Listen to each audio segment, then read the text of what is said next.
Hello किसान भाइयों, सभी को नमस्कार। स्वागत है एक बार फिर से आपका किसान ही चैनल में। दोस्तों, काफ़ी किसान भाई हमारे कमेंट कर रहे थे कि हमें जो शुरू से लेकर के अंत तक का हार्वेस्टिंग तक का स्प्रे शेड्यूल बताइए।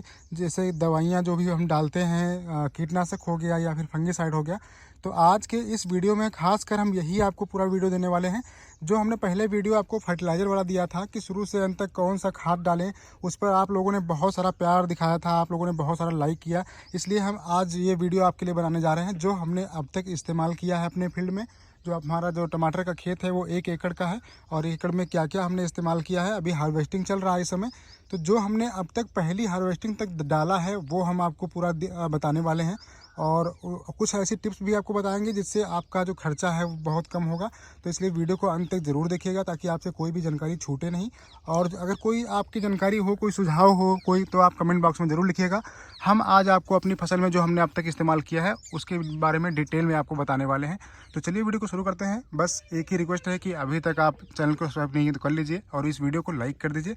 और लास्ट में वीडियो अच्छा लगे तो एक प्यारा सा कमेंट जरूर। तो हम आपको जो बताने जा रहे हैं उसको आप चाहे तो लिख भी सकते हैं। बहुत ही तरीका आपको बेस्ट बताएंगे और शुरू से जो आपको इस्तेमाल करना है वो कैसे इस्तेमाल करना है ताकि आपकी जो फसल है वो कीटों से और रोगों से मुक्त रहे।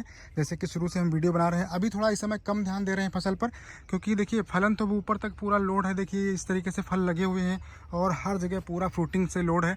तो अभी जो है रेट इस साल उतना अच्छा नहीं है, इसलिए थोड़ा देखरेख भी हमने कम कर दी है। इसलिए जो आपको ये पीलापन पत्तियों में कहीं कहीं पर दिख रहा है वो इसीलिए दिख रहा है क्योंकि हम काफ़ी दिनों से इसमें कोई दवा नहीं चला रहे हैं, ना तो कोई फर्टिलाइजर ज़्यादा दे रहे हैं, इसमें बस मेंटेन करके रखे हुए हैं। तो आपको कैसे करना है आपको चलिए बताते हैं। देखिए, जब पहले आप नर्सरी की जब रोपाई करते हैं तो काफ़ी किसान भाई क्या करते हैं, उस समय डायरेक्ट जब नर्सरी तैयार हो जाती है, नर्सरी तैयार होकर के सीधे उखाड़ के लाते हैं और खेत में लगा देते हैं। लेकिन आपको ऐसा नहीं करना है। अगर आपको अपनी फसल में बढ़िया से मेंटेन करके चलना है तो आपको क्या करना पड़ेगा, जब आपकी फसल, आपकी जो टमाटर की नर्सरी है उसको आप रोपाई करने चलते हैं, खेत में ले जाने के लिए तैयार होती है, तो उसी समय आपको एक काम कर देना है। उस समय पर आपको कोई ऐसा स्प्रे लेना है सिर्फ नर्सरी अवस्था में ही। जब नर्सरी, मान लीजिए आपको परसों फील्ड पे लगाना है या कल लगाना है, तो आज आप क्या करिए, एक बढ़िया सा इंसेक्टिसाइड को ले लीजिए, उसका आप स्प्रे मार दीजिए। वहाँ पर आपको थोड़ा अच्छा इंसेक्टिसाइड लेना है ताकि आपको कम से कम 10-12 दिन तक कोई भी आपके फसल को इंसेक्ट ना डाल पाए, कोई हानि ना पहुँचा पाए। जैसे आपका जो कोराजन हो गया, आपका डेलीगेट हो गया, इस टाइप के जो थोड़ा महंगा टेक्निकल होता है वो आपको लेना है, क्योंकि उस समय आपका डोज बहुत कम पड़ेगा। मान लीजिए जो आप एक टंकी से स्प्रे कर देंगे तो पूरी नर्सरी आपकी हो जाएगी, लेकिन वही खेत में डालेंगे तो आपको 6-7-8 टंकी लगेगा। तो एक टंकी आपको बढ़िया से दवा डाल देनी है। इससे क्या होगा कि आप जब नर्सरी की रोपाई करेंगे तो रोपाई के लगभग 8 से 10 दिन तक आपके जो छोटी अवस्था होती है फसल नर्सरी की, उसमें कोई भी कीट आपको आक्रमण नहीं कर पाएगा। खास करके लीफ माइनर जो लगता है वो भी आपकी फसल में देखने को नहीं मिलेगा। तो पहला तो काम आपको यही करना है कि जब भी आप नर्सरी आपको रोपाई करनी हो, रोपाई से एक दिन पहले आपको इंसेक्टिसाइड कोई भी स्प्रे कर देना है। साथ ही साथ आप फंगीसाइड डालना चाहें तो वो भी आप मिक्स कर सकते हैं। जैसे रेडोमिल गोल्ड हो गया, सीओसी हो गया, आप इनमें से कोई भी ले सकते हैं और आपको स्प्रे कर देना है अपनी फसल में। उसके बाद आपको क्या करना है, अब ये पहला स्प्रे जब आप कर देंगे तो आपकी जो नर्सरी है उसकी रोपाई हो जाएगी। फिर आप क्या करेंगे, रोपाई के बाद आपको लगभग जब आपका फसल 1 हफ्ते की हो जाए या 8-10 दिन की हो जाए, तब आपको दूसरा स्प्रे लेना है जो हमने लिया था। और जो हमने लिया था स्प्रे दोस्तों, वो आपको हम दिखा दें। ये हमने पूरा लिख के रखा हुआ है इस तरीके से, और अभी आपको हम एक एक करके बता भी दे रहे हैं। दूसरा स्प्रे जो है 8 से 10 दिन में करना है आपको। 8 से 10 दिन जब फसल आपकी हो जाए तब आपको करना क्या है, आपको लेना है साफ यूपीएल का जो साफ आता है, साफ फंगीसाइड, और साथ में आपको इमडा, जो हमने इमडा लिया था, इमडा क्लोप्रिड जो है 8 ml से 8 से 10 ml पर टंकी के हिसाब से रहेगा, और साफ आपका 30 ग्राम पर टंकी के हिसाब से रहेगा। ये दोनों चीज़ें मिला करके आपको स्प्रे कर देना है। और एक चीज़ आपको बता दें कि देखिए, जो हमने शुरू से इस्तेमाल किया था वो सब ज़्यादातर सस्ते वाला इस्तेमाल किया था, क्योंकि अगर आप प्रॉपर मेंटेनेंस करेंगे तो कम से कम खर्च में जो दवाइयाँ मिल जाती हैं, जो जेनरिक दवाएँ होती हैं, वही इस्तेमाल करते हैं। ज़्यादा आपको स्टैंडर्ड दवा या टेक्निकल जो है ज़्यादा डालने की ज़रूरत नहीं होती है, इससे आपका खर्चा बहुत ज़्यादा बचेगा। तो जो पहला आपको दूसरा स्प्रे हमने बता दिया। और तीसरे स्प्रे में हमने क्या लिया था दोस्तों, जब 18 से 20 दिन की फसल हो जाती है तब आपको क्या लेना है, आपको एसीटा ले सकते हैं। एसीटा मिप्रिड आता है किसी भी कंपनी का, और साथ में इमामेक्टिन आपको लेना है, क्योंकि उस समय जो एसीटा है वो क्या काम करता है, जो पत्तियों पर रस चूसे कीड़े लगते हैं उनको ख़त्म करता है। और जो इमामेक्टिन है वो जो यहाँ पर जो रेंगने वाले कीड़े होते हैं, वो उनको जो बड़े बड़े लार्वी होते हैं उनको मारने का काम करता है। तो ये दोनों आप ले सकते हैं। और इन दोनों की जो मात्रा है वो कितनी रखनी है, एसीटा अगर आप ले रहे हैं तो एसिटामिप्रिड की मात्रा आपको रखनी है 15 ग्राम के आसपास टंकी में, और साथ में इमामेक्टिन 10 ग्राम टंकी में रखना है। तो ये आपका एक स्प्रे हो जाएगा। उसके बाद जब आपकी फसल हो जाएगी 25 से 26 दिन की आपकी फसल हो जाए, तब आपको क्या लेना है, तब आपको लेना है COC यानी कॉपर ऑक्सीक्लोराइड लेना है 30 ग्राम टंकी में, और NPK 19-19-19 ये आपको लेना है लगभग 80 ग्राम टंकी में, और साथ में थायोमेथाक्साम, जो एक थायोमेथाक्साम 25% WG वाला फार्म आता है, वो आपको इंसेक्टिसाइड लेना है। इससे क्या होगा कि आपके तीनों कम्बिनेशन बन जाएगा, इंसेक्टिसाइड भी हो जाएगा, फंगिसाइड भी हो जाएगा, और आपका न्यूट्रेंट भी हो जाएगा। तो ये तीनों स्प्रे आपको करना है जब आपकी फसल 25 से 26 दिन की हो जाएगी। उसके बाद आपको 5वां स्प्रे करना है 32 से 35 दिन की, यानी जब लगभग 1 महीने की फसल आपकी हो जाएगी, तब आपको लेना है स्प्रे। उसमें आपको क्या करना है, आपको इमामेक्टिन लेना है 10 ग्राम टंकी में, सागरिका लिक्विड जो आता है वो आपको लेना है 30 ml टंकी में, और धनजाइम गोल्ड, मतलब सागरिका आप ले सकते हैं या फिर धनजाइम गोल्ड, दोनों में टेक्निकल एक ही रहता है, सीवीड एक्सट्रैक्ट रहता है, तो वो आप ले सकते हैं। दोनों को मिला के अच्छे से स्प्रे कर दीजिए। तो ये आपका जो स्प्रे है वो 30 से 32 दिन में या 35 दिन में आपको करना है। अगला स्प्रे दोस्तों है जो 40 से 42 दिन में करना होता है। 40 से 42 दिन में आपको क्या करना है, आपको लेना है कॉपर ऑक्सीक्लोराइड 30 ग्राम टंकी में, और आपको बोरान लेना है। बोरान भी आप 30 ग्राम टंकी में ले सकते हैं, जो 20% वाला आता है, और साथ में कोई भी एक इंसेक्टिसाइड जो आपके पास अवेलेबल हो, या फिर आप चाहें तो सस्ते में इमिडाक्लोप्रिड ले सकते हैं। तो तीनों को आपको स्प्रे कर देना है।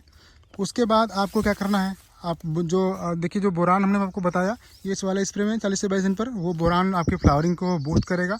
आपके फ्लावर जो आ रहे होंगे, निकलना शुरू हो जाते हैं उस समय, तो उन फ्लावरों को रोकेगा, और बहुत अच्छे से आपकी फसल जो है मेंटेन हो जाएगी, बोरान की कमी भी पूरी हो जाएगी। अगला दोस्तों 7वां जो स्प्रे करना है, वो आपको क्या करना है, 7वें स्प्रे में आपको लेना है, जब आपकी फसल 50 से 52 दिन की हो जाएगी, तब आपको लेना है रिडोमिल गोल्ड या फोलियो गोल्ड, क्योंकि उस समय COC नहीं ले सकते। उस समय पर जो है फ्लावरिंग स्टेज ज़्यादा अच्छी हो जाती है, फ्लावर ज़्यादा निकल रहे होते हैं, तो COC लेंगे तो फ्लावर ड्रॉपिंग की समस्या देखने को मिलेगी। तो फोलियो गोल्ड ले सकते हैं, या फिर हमने रिडोमिल गोल्ड खूब इस्तेमाल किया है, कोई समस्या नहीं आती है, फ्लावर ड्रॉप बहुत कम होता देखने को नहीं मिलता है। और साथ में आपको एसिटामिप्रिड लेना है, जो रस्सू से कीड़ों के लिए होता है। आप चाहें तो यहाँ पर कोई भी अच्छी दवा भी ले सकते हैं, लेकिन हमने यहाँ पर एसिटा ही इस्तेमाल किया था। और साथ में आपको माइक्रो न्यूट्रिएंट जो हमने आपको बताए थे पहले वीडियो में, माइक्रो न्यूट्रिएंट का जो पैकेट आता है वो आप किसी भी कंपनी का लेके 250 ग्राम प्रति एकड़ के हिसाब से आपको स्प्रे करना है, यानी कि लगभग वही 30 ग्राम टंकी के आसपास पड़ेगा। तो उसको आपको इस्तेमाल करना है। तो ये आपका हो जाएगा। इससे जो है फलों में बढ़िया सा कलर आएगा, फलों का डेवलपमेंट अच्छा होगा। तो माइक्रो न्यूट्रिएंट आपको 2 बार जरूर देना चाहिए। एक बार यहाँ पर आपको बता दिया जब 50 से 52 दिन की फसल होगी। अगला स्प्रे जो आपको करना है वो 58 से 60 दिन का, लगभग 2 महीने की जो फसल आपकी हो जाएगी, तब आपको स्प्रे करना है। तो वहाँ पर क्या करना है, उस समय पर देखिए जब लगभग 2 महीने की फसल होती है तो टमाटर खूब सारे लग जाते हैं। ऐसे में जो फल छेदक वाले कीड़े होते हैं वो देखने को बहुत ज़्यादा मिलते हैं। फ्रूट बोरा और सूट बोर का अटैक बहुत ज़्यादा होता है।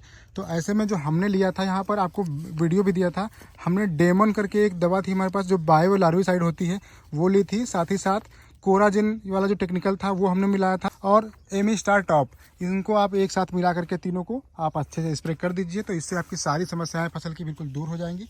और अगला जो स्प्रे दोस्तों है हमने किया था वो किया था 65-70 दिन के बीच में। तो उसमें हमने लिया था रिडोमिल गोल्ड, और साथ में हमने लिया था अलीका मतलब जो सिंजेंटा कंपनी का आता है, इसमें ये देखिए अलीका हमने लिया था। और एक जो प्लांटोमाइसिन आपको दिखाया था, प्लांटोमाइसिन या एग्रोमाइसिन या जो भी बैक्टीरियासाइड आपके यहाँ मिल रहा हो, तो वो आपको लेना है। तो इतना आप जो है स्प्रे करेंगे तो आपकी फसल में जो बैक्टीरिया वाले डिजीज़ हैं वो भी नहीं आएंगी।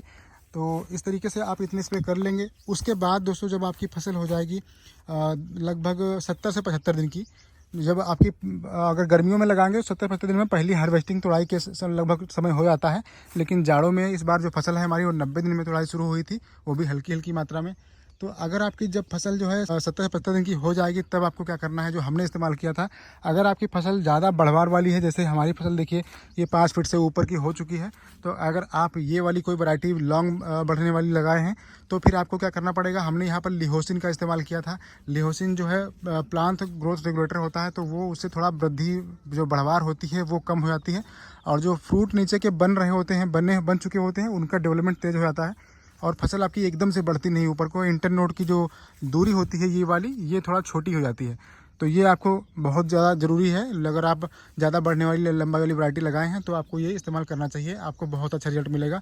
तो लिहोसिन आप यहाँ पर हमने इस्तेमाल किया था, आप उसी टेक्निकल का कोई भी जो है दवा ले सकते हैं।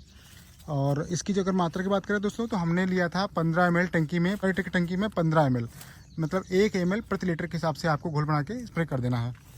अगला दोस्तों जो हमने किया था वो 80 से 85 दिन पर जो हमने स्प्रे लिया था, उसमें हमने दिया था यहाँ पर एम्पलीगो, या आप एम्पलीगो की जगह पर दूसरा को ले सकते हैं। एम्पलीगो में क्या है दोस्तों, उसमें 3 स्टेज जो होती हैं कीड़ों की होती हैं, तीनों स्टेज को मारने का काम करती है। तो ये जो दवा है वो थोड़ा महंगी पड़ती है और ये आपको तभी इस्तेमाल करनी है जब आपकी फसल में कोई समस्या दिख रही हो।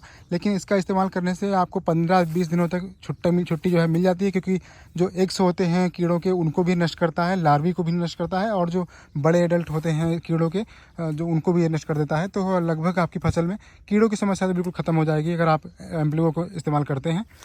तो ये आप तभी लें जब आपकी फसल में कोई कीड़ा दिख रहा हो, कहीं पर कोई आपको समस्या दिख रही हो, तो आप इसका इस्तेमाल करें। अन्यथा आप अपने हिसाब से दूसरी सस्ती दवाइयाँ भी इस्तेमाल कर सकते हैं, जैसे इमामेक्टिन है वो भी आप ले सकते हैं इसकी जगह पर, या कोई भी जेनरिक दवा हो और आप कीटनाशक जो होती है वो आप ले सकते हैं।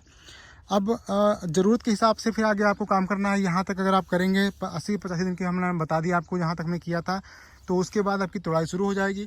अब तोड़ाई शुरू हो जाएगी तो उसके बाद क्या करना है आपको, फिर आपको रेगुलर जैसी आपको ज़रूरत लगे, अगर आपकी फसल में कोई दिक्कत दिख रही है तो आपको इस्तेमाल करना है, नहीं तो आप दवा का इस्तेमाल आपको नहीं करना है।